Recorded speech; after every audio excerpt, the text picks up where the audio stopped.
Hi, this is Scott Garibay, and today I'm going to be talking about the Netflix logo on the Dungeons & Dragons Stranger Things role-playing game starter set. So the new Dungeons & Dragons Stranger Things role-playing game starter set just released, and it really is a beautiful product. It's a red box, the same as the early 80s Dungeons & Dragons red box, and it's really a really wonderful, just joysome introduction to Dungeons & Dragons for people who are excited about Stranger Things, right? You don't even need to be excited about Dungeons & Dragons. If you could just be a Stranger Things fan, the entire product is built to introduce you to Dungeons & Dragons. So it's really a gorgeous product. But the ramifications of this product's existence are absolutely massive, okay? So here's why the Netflix logo on the Dungeons & Dragons Stranger Things role-playing game starter set is such a huge deal. So one, it is a historical first. This has never, ever happened in the history of mankind. No tabletop role-playing game product has ever carried the Netflix logo before today, before this product. It's the first to do that, right? And it's not a small thing. I don't think people really understand the scope of Netflix, okay? Netflix is, my whole shtick, right? My whole channel is pointing to Dungeons & Dragons and saying, Dungeons & Dragons is politically, culturally, and socially important for Americans and the rest of the world, right? And this logo is a gigantic exclamation point on my point, right? So here we go, and I'll explain it, right? So right now, across the world, there are people who have tens of millions, hundreds of millions, billions of dollars. You know what they spend their time doing? They spend their time paying attention to the market, right? To seeing what companies are making money, what companies have opportunities to make more money, what companies need to be divested from, right? So what's that got to do with Netflix? Well, it's got a lot to do with Netflix, right? So people who watch the markets, there's a new term that's been coined that is being very, very carefully followed, which is FANG, okay? Facebook, Amazon, Apple, Netflix, Google. FANG, those 5 companies, brokers all over the world, money managers, wealth managers, all these kind of people watch and very carefully monitor Netflix, because Netflix is a world changer, right? It's been recognized. Right now, Disney is scrambling to catch up with Netflix. That's an incredible statement, right? There is hundreds of millions, if not billions of dollars on the line on the future of Netflix, right? So Netflix is saying, you know what we need? We need to be attached to Dungeons & Dragons. And they made that deal, and that product exists because there is now an alliance between Dungeons & Dragons and Netflix, right? Wizards of the Coast logo stands next to Hasbro's logo. Hasbro Gaming logo stands next to Netflix's logo. They are lined up on an equal level on the back of the book inside the Dungeons & Dragons Stranger Things role-playing game starter set. It is huge, right? So, and like, if you think this is a small thing, it's not, right? The possibilities that exist for this product are incredibly high, okay? For instance, right? Well, why is this so important? Well, here's the reason it's so important. Millie Bobby Brown and Finn Wolfhard, 10 years from now, in my opinion, are going to star together in the first $4 billion movie, right? And when that happens, and people in India and China and Italy and America and in Antarctic are watching this mega international blockbuster, right? When they get interested and excited about those global movie stars, where are they going to go, right? They're going to find themselves right back at the Dungeons & Dragons Stranger Things, right? Role-playing game starter set. That's where it all leads. And the power of licensed property, the power of incredibly large properties, right? Even this weekend, Hellboy releases, right? Hellboy shines on Dungeons & Dragons because of David Harbour and the connection to Stranger Things. The Netflix logo, sitting next to the Wizards of the Coast logo, sitting on a Dungeons & Dragons product is a huge, huge deal. But the ramifications that we already have the possibility for, right, they're not even the full picture, right? There's possibilities that can come even further. So we've already talked, so it's already a great thing. We're already really set for, Dungeons & Dragons is set to get a lot of shine from the Stranger Things product. And let's make no bones about this, right? Stranger Things is very well positioned to get goodwill and shine from Dungeons & Dragons. It is symbiotic. Netflix looks cooler attached to one of the greatest cultural icons America has ever created, right? And internationally, right? Dungeons & Dragons has goodwill that has lasted for 45 years. Netflix is new. It's not even 20 years old, right? It might be 20, but it's half the age of Dungeons & Dragons, right?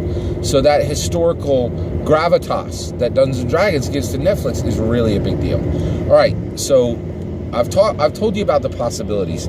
Now I'm going to explain why the Netflix logo, the icon, the Netflix icon, the Netflix logo on the back of that product also points to an incredibly robust and wealth-rich, right, wealth-intensive future for Netflix and for Dungeons & Dragons if they make the right choices, the right investments, and take the right risks. All right. So, all right.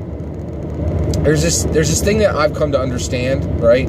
And I think there's an absolutely massive market that can be attached to tabletop role-playing games if you understand what the real value of tabletop role-playing games is. And right now, I'm telling you, I think I'm the only person on the planet who actually understands the real value of tabletop role-playing games. I don't hear anyone else talking about this. Not Taking 20, not Absolute Tabletop, certainly nobody at Wizards of the Coast, nobody at Hasbro. Like, you're only going to hear this here. So, all right, here it goes. All right, here's the issue. Tabletop role-playing games are an absolutely horrifically bad business model. They're bad, okay? You give one core rule book, maybe 3, right? You sell them for $50 a pop, and now you have equipped your customer to play 10 years with 5 people, right? And have literally over 1,000 hours of wonderful fun, right? That is a bad model for the creator of the product, right? Because you're giving them no reason to come back to you, right? They don't really need anything else, right? They have everything. It's a terrible, terrible, terrible business model. And so everybody right now who is selling books and selling PDFs, right? God bless you. I love the industry, but you're not seeing the full picture. You're not seeing where the real money is at, right?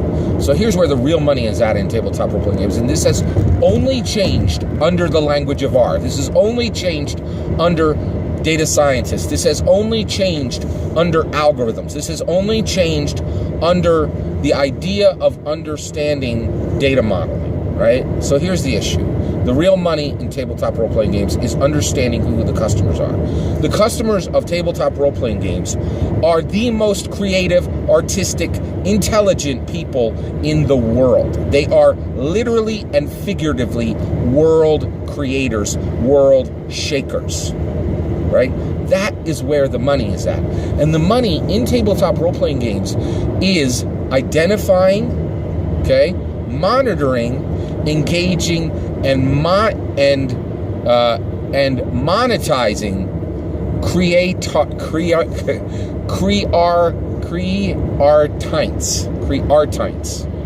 creative, artistic, intelligent people.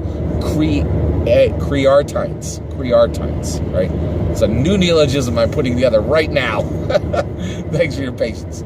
So if you can identify, monitor, engage, right, and monetize creartites, and you could do this with tabletop role-playing games. I started playing tabletop role-playing games when I was 12 years old, right? I now play tabletop role-playing games when I'm 49, right? I am and here's the thing. Understanding who I am, what I buy, being able to engage me to help with other projects, being able to monetize me for projects that are worth tens of millions or hundreds of millions of dollars potentially, right? And actually, I'm on the low end of this, right? There are people who are, there are people in Silicon Valley. There are people in Atlanta and Miami and Tokyo. And there are people in London and people, in Moscow who are connected to $100 million, billion-dollar properties, right? And if you have been monitoring what they've been buying in tabletop role-playing games since the time they were 12, right? You can move deals. You can engage those people on projects that have nothing to do with Dungeons and Dragons. This is my point, right? If you want to make money off of tabletop role-playing games, right, then what you need to do is to understand how to engage somebody on a virtual machine platform that's going to be bought for 300,000 people on 5 different continents. That's $100 million, $200 million project, right? That is a huge project. Just even a tenth of that, right, is more money than probably half the tabletop role-playing games made last year. In fact, I know the answer. I know that number is more, right? Because ICV2 said that the entire industry was worth like 35 million in 2016, right? So that's the point, right? The real money in tabletop role-playing games is identifying, monitoring, engaging, and monetizing creatites, right? That's who plays tabletop role-playing games. Now, what's that got to do with Netflix? Well, right now, Netflix could make... So Netflix has two tabletop role-playing game products, okay? Those products are... They have the Dungeons & Dragons Stranger Things... Dungeons & Dragons Stranger Things role-playing game starter set, and they have the Altered Carbon tabletop role-playing game out, right? But right now, Netflix could go out, right? They could put up $20 million of their own money and go fund $80 million of a funding for the first, right? For the first large-scale tabletop role-playing game headquarters, a center of excellence. They could do that, right? And then what they could do is they could launch 20 tabletop role-playing games this year, and they could commit to launching 10 role-playing games a year for the next 10 years. Right? Now, why on earth would they do that, right? Well, the reality is there's a good chance they won't, right? And the reason why is what I'm saying, almost nobody is saying this. Nobody believes this is the truth, right? Nobody believes that tabletop role-playing games inherently are a absolutely horrifically terrible business model, right? And that now they can be transformed quickly into a powerful business model if you understand how to connect tabletop role-playing games to essentially data science, right? That's what I'm talking about. That's really what I'm talking about, right? So basically, if they were to do that, if they were to invest $100 million in tabletop role-playing games this year, right? Right now in 2019, they're never, ever, ever going to see that money back, right?